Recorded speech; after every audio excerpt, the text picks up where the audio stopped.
తిరిగి BCN news కి స్వాగతం. గంజాయి అక్రమ రవాణా, దొంగతనాలు, సైబర్ నేరాలపై కఠిన చర్యలు తీసుకుంటున్నామని Eluru range IG GVG Ashok Kumar తెలిపారు.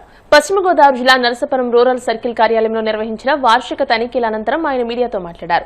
గంజాయి అక్రమ విక్రయాలు, సైబర్ నేరాలపై ప్రజలు అప్రమత్తంగా ఉండాలని సూచించారు. వినాయక చవితి సందర్భంగా విగ్రహాల నిమజ్జనంలో ఏ విధమైన దుర్ఘటనలు జరగకుండా కట్టుదిట్టమైన భద్రతా ఏర్పాట్లు చేయాలని పోలీసు అధికారులను ఆదేశించామని తెలియజేశారు. ఈ సమావేశంలో జిల్లా SP Adnan Nayeem Asmi, additional SP V Bhimarao, Narasapuram DSP doctor G Sreeveda, police అధికారులు తదితరులు పాల్గొన్నారు. నర్సాపూర్ రూరల్ సర్కిల్ ఆఫీస్ వార్షిక తనిఖీల నిమిత్తం రావడం జరిగింది. అంతేకాకుండా ఇక్కడ నర్సాపూర్ సబ్ డివిజన్ ఆఫీసర్స్ తోటి శాంతి భద్రతల మీద సమీక్షించడం జరిగింది. ముఖ్యంగా ఇప్పుడు మనకి వినాయక చవితి ఫెస్టివల్ సెలబ్రేషన్స్ జరుగుతున్నాయి. రేపటి నుంచి ముమ్మరంగా వినాయకుడి నిమజ్జనాలు జరగబోతున్నాయి. అందువల్ల పోలీస్ అధికారులు ఈ నిమజ్జనం విషయంలో చాలా అప్రమత్తంగా ఉండాలి. ఎందుకంటే వాటర్ చాలా ఎక్కువ ఫ్లో అవుతా ఉంది.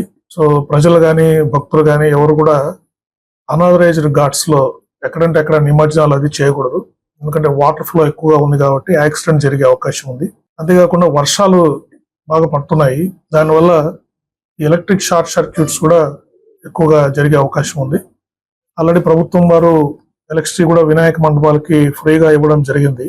సో ఏదైనా డౌట్స్ ఉంటే ఎలక్ట్రిసిటీ కనెక్షన్స్ ఏదైనా ఉంటే అక్కడ ట్రాన్స్కోవాలని కానీ సమీపంలో లైన్మెన్స్ ని ఉపయోగించి కనెక్షన్స్ అది ఇచ్చి ఎటువంటి పరిస్థితుల్లో యాక్సిడెంట్స్ అది కాకుండా చూసుకోవాలి. ఎందుకంటే ఈ పోలీసు వారికి కూడా బాధ్యత ఉంది, ప్రజలకు కూడా బాధ్యత ఉందండి. దీంట్లో జనరల్ గా కూడా గంజాయి అరికట్టడానికి చాలా సీరియస్ ఎఫర్ట్స్ మేము చేస్తున్నాము. ఈ మధ్యనే కూడా మా డీజీపీ గారి ఆదేశాలతోటి ఈ రీవిజిట్ ప్రోగ్రామ్ ఒకటి స్టార్ట్ చేశాము. అంటే గత 6 సంవత్సరాలుగా గంజాయి నేరాల్లో ఉండి కేసుల్లో ఇన్వాల్వ్ అయ్యి బయట ఉన్న వాళ్ళు ఎలా ఉన్నారు, మళ్ళీ ఏమైనా ఇటువంటి కార్యక్రమాలు ఏమైనా చేస్తున్నారా, వాళ్ళ మీద ఏదైనా ఫర్దర్ నిఘా అవసరం అనేది కూడా అందరూ ఆఫీసర్స్ దీని మీద పనిచేస్తున్నారు. దానివల్ల కూడా మాకు మంచి ఫలితాలు వస్తున్నాయి. ఎవరైతే పాత నేరస్తులు మళ్ళీ ఇటువంటి పనులు చేస్తున్నారో వాళ్ళని అరెస్ట్ చేసి కేసులు పెడుతున్నాము. ఎవరైతే బాగా జాగ్రత్తగా ఉంటున్నారో వాళ్ళని జస్ట్ కౌన్సిల్ చేసి పంపిస్తున్నాము. సో ఈ కార్యక్రమం కూడా ఇంకా పటిష్టంగా చేసి స్టేట్ లెవెల్లో ఈగల్ టీమ్స్ కూడా ఉన్నాయి. అవేర్నెస్ ప్రోగ్రామ్స్ పెట్టి గంజాయి అనేది పూర్తిగా నిర్మూలించడానికి మేము ట్రై చేస్తున్నామండి. మహిళల సెక్యూరిటీ కూడా మీకు అందరికి తెలిసిందే. ఈ శక్తి టీమ్స్ ఫామ్ చేశాము. ప్రతిరోజు ఈ శక్తి టీమ్స్ అవేర్నెస్ ప్రోగ్రామ్స్ బాగా కండక్ట్ చేస్తున్నారు. మెయిన్ ఈ పోక్సో కేసుల్లో వాటిల్లో 60 రోజుల లోపల ఇన్వెస్టిగేషన్ కంప్లీట్ అయ్యాక మేము చర్యలు తీసుకుంటాం ఎనీ కేసు. అంతేకాకుండా స్పెషల్ కేసెస్ ఏదన్నా మహిళల మీద నేరాలు జరిగితే ఈ మధ్య కూడా మీరు అబ్జర్వ్ చేస్తుంటారు. పాలకొల్లులో ఒక ఓల్డ్ లేడీ మీద ఒకడు రేప్ చేసి మర్డర్ చేశాడు. వాడికి దాదాపు 5-6 నెలల లోపలే వాడికి లైఫ్ కన్విక్షన్ వచ్చినట్టుగా మేము చర్యలు తీసుకున్నాం. సో ఈ విధంగా మహిళల మీద నేరాలు చేసే వాళ్ళకి సీరియస్ గా మానిటర్ చేసి వాళ్ళకు శిక్షలు విడుదల చేస్తాము. ఈ శాంతి భద్రతలు, ఈ గ్యాంబ్లింగ్ కానీ, రోడ్ యాక్సిడెంట్స్ కానీ, ఇంకా జనరల్ ఇష్యూస్ అన్ని కూడా ప్రాపర్ గా మానిటర్ చేసి ఎక్కడ ఇష్యూస్ లేకుండా మేము చూసుకుంటామండి. ఎన్ఫోర్స్మెంట్ ఎక్కువగా పట్టణాల్లో చేస్తూ ఉంటారు. నర్సాపురం టౌన్ లో చేస్తారు. అదే పాలకొల్లు అంటే పాలకొల్లు, భీమవరం టౌన్ లో చేస్తారు. నేనేం చెప్తున్నానంటే హైవేస్ మీదకి వెళ్ళి చేయమని చెప్తున్నాను.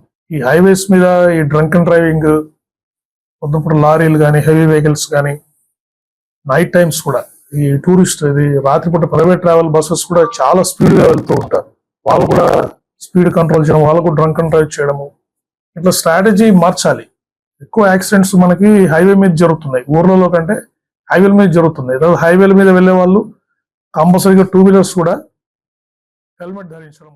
ఏలూరు జిల్లా భీమడోలులో ఏపీ ఆప్టాప్ చైర్మన్ గన్ని వీరాంజనేయులు పర్యటించారు. వినాయక చవితిని పురస్కరించుకుని స్థానిక ప్రసిద్ధ శ్రీమాన్ మహాగణపతి ఆలయంలో ప్రత్యేక పూజలు చేశారు. ఈ కార్యక్రమంలో భాగంగా 61 ఏళ్ల నుండి వైభవంగా నిర్వహిస్తున్న గణపతి నవరాత్రి ఉత్సవ సాంస్కృతిక కార్యక్రమాల వేదికను జ్యోతి ప్రజ్వలన చేసి ప్రారంభించి కళాకారులు, నిర్వాహకులకు శుభాకాంక్షలు తెలియజేశారు. ఈ సందర్భంగా ఉత్సవ నిర్వాహకులు ఆయనను ఘనంగా సత్కరించారు. ఈ కార్యక్రమంలో ఆలయ చైర్మన్ దత్తాడ శ్రీనివాసరాజు, స్థానిక ప్రజాప్రతినిధులు, కూటమి నాయకులు, గ్రామస్తులు పాల్గొన్నారు.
గణపతి సెంటర్లో ఉన్నటువంటి 70 గణపతి యొక్క వినాయక చవితి సందర్భంగా మన అందరం కూడా ఏ శుభకార్యం మన ఇంట్లో కానీ మన గ్రామంలో కానీ ఎక్కడైనా మన సమాజంలో ఏ శుభకార్యం చేసుకోవాలన్నా ముందు ఆదిదేవుడి పూజతో ప్రారంభించేటువంటి మన సంస్కృతి సంప్రదాయాల్లో భాగమైనటువంటి వినాయక చవితి సందర్భంగా మరి భీమవరం గ్రామ ప్రజలకు పెద్దలకు అలాగే ఆడపడుచులకు రైతులకు వివిధ ఎవరైతే ఏ యొక్క వ్యాపార వర్గాల్లో కానీ ఉద్యోగ వర్గాల్లో కానీ ఎవరైతే ఏ యొక్క సమాజంలో ఉన్నారో వాళ్ళందరికీ కూడా ఆ వినాయకుని యొక్క ఆశీస్సులు ఉండాలని ఆ వినాయకుని యొక్క ఆశీస్సులతో మనం అందరం కూడా సుఖ సంతోషాలుగా ఉండాలని చెప్పి మనస్ఫూర్తిగా కోరుకుంటూ రాంబాబు గారి యొక్క మరి చెప్పారు రాజు గారు 47 సంవత్సరాల క్రితం వీరి అధ్యక్షతను ఒక కమిటీ ఏర్పడి మరి ప్రతి సంవత్సరం కూడా ఈ యొక్క కార్యక్రమాన్ని చుట్టుపక్కల గ్రామాల కన్నా ఈ గణపతి సెంటర్లో ఈ ఆదిదేవుని యొక్క వినాయక చవితి సంబరాలు బ్రహ్మాండంగా చేసినటువంటి సందర్భంలో రాంబాబు గారు కానీ రాజు గారిని కానీ వారిద్దరికీ సహకరిస్తున్నటువంటి గ్రామ పెద్దలకు కానీ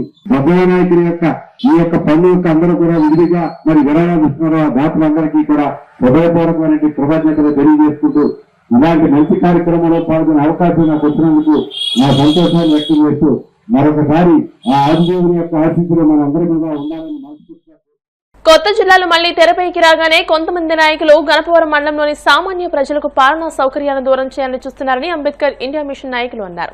మళ్లీ ఏలూరు జిల్లాలో కలపాలని తీవ్ర ప్రయత్నాలు చేస్తున్నారని, సామాన్య ప్రజలకు పాలన చేరకుండా దూరం చేస్తున్నారని ఆగ్రహం వ్యక్తం చేశారు. భీమవరం జిల్లాకి అతి చేరువలో 16 నుండి 20 కిలోమీటర్ల దూరంలో ఉండే గణపవరం మండలాన్ని 70 కిలోమీటర్ల దూరంలో ఉండే ఏలూరు జిల్లాలో కలపాలని కుట్ర జరుగుతోందని ప్రజలందరూ తెలుసుకుని స్వచ్ఛందంగా ప్రజలు కలెక్టర్కి వినతి పత్రాలు ఇవ్వాలని, మండలంలోని ప్రజలకు ఏ సమస్య వచ్చినా వెంటనే 30 నిమిషాల్లో భీమవరం జిల్లా కేంద్రానికి చేరుకుని ప్రభుత్వ కార్యాలయానికి చేరుకుని అవసరాలు తీర్చుకుంటున్నామని అన్నారు. కానీ గణపవరం పోలీస్ స్టేషన్ కూడా ముందు భీమవరం జిల్లా ఎస్పీ కార్యాలయంలో కలిపి తర్వాత ఏలూరు జిల్లాలో కలిపారని, దీని ద్వారా ప్రజలు న్యాయం పొందలేక ఎస్పీ ఆఫీస్ కి 70 కిలోమీటర్లు వెళ్లలేక నష్టపోతున్నారని అన్నారు. ఈ నెల 28, 29 తేదీలలో జిల్లా కలెక్టర్ ఆఫీసులో కొత్త జిల్లాల ఏర్పాటు కమిటీ వస్తున్నారని సమాచారం. ప్రజలందరూ తన అభిప్రాయం తెలిపి మనకు అతి చేరువలో ఉన్న భీమవరంలోనే కృషి చేయాలని అన్నారు. ఈ కార్యక్రమంలో పలువురు నాయకులు పాల్గొన్నారు. మన భీమవరం జిల్లాకి అతిథుల్లో ఉందని గణపవరం మండలాన్ని మన పశ్చిమ గోదావరి జిల్లాలో చేర్చడం జరిగింది. ఆ విధంగా పశ్చిమ గోదావరి జిల్లాలో దగ్గర మనకి 15 కిలోమీటర్ల నుంచి 20 కిలోమీటర్ల లోపు మన మండలం ఉంది. ఈ మండలాన్ని మన న్యాయపరంగా చూసుకుంటే మనకి న్యాయం దక్కకపోతే ఎస్పీ ఆఫీస్ గారికి వెళ్ళడానికి భీమవరం అతి చెరువులో ఉండేది. కానీ దాన్ని తీసుకెళ్లి కొంతమంది రాజకీయ స్వార్థ ప్రయోజనాల కోసం కొంతమంది వ్యక్తులు దాన్ని ఏలూరు జిల్లాలో చేర్చారు. ఇప్పుడు ఆల్రెడీ మన జిల్లా పశ్చిమ గోదావరి జిల్లాలో ఉంది. మళ్ళీ ఇప్పుడు జిల్లాల పునర్విభజన కార్యక్రమంలో దీన్ని కొంతమంది నాయకులు ఏలూరు జిల్లాలో చేర్చాలని చూస్తున్నారు. ఇది అతి చేరువలో భీమవరానికి 15 కిలోమీటర్ల నుంచి 20 కిలోమీటర్ల లోపు ఉంటుంది. ఏ గ్రామం చూసినా ఈ మండలం.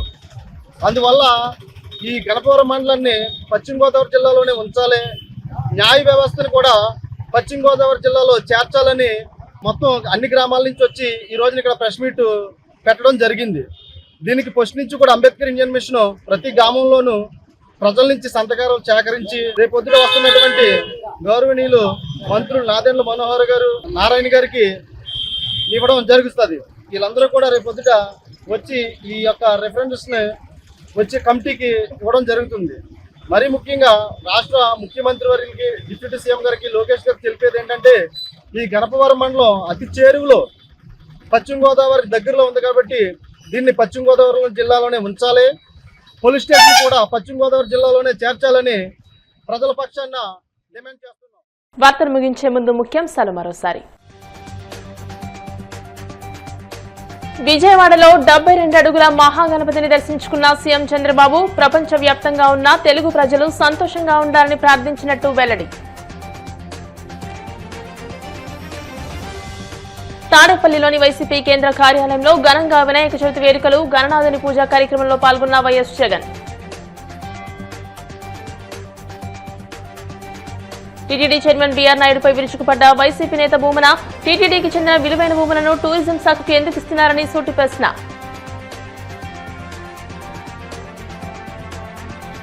తిరుమల శ్రీవారిని దర్శించుకున్న మహారాష్ట్ర గవర్నర్, ఎన్డీఏ ఉపరాష్ట్రపతి అభ్యర్థి సిపి రాధాకృష్ణన్ ఆలయ మర్యాదలతో స్వాగతం పలికిన అధికారులు.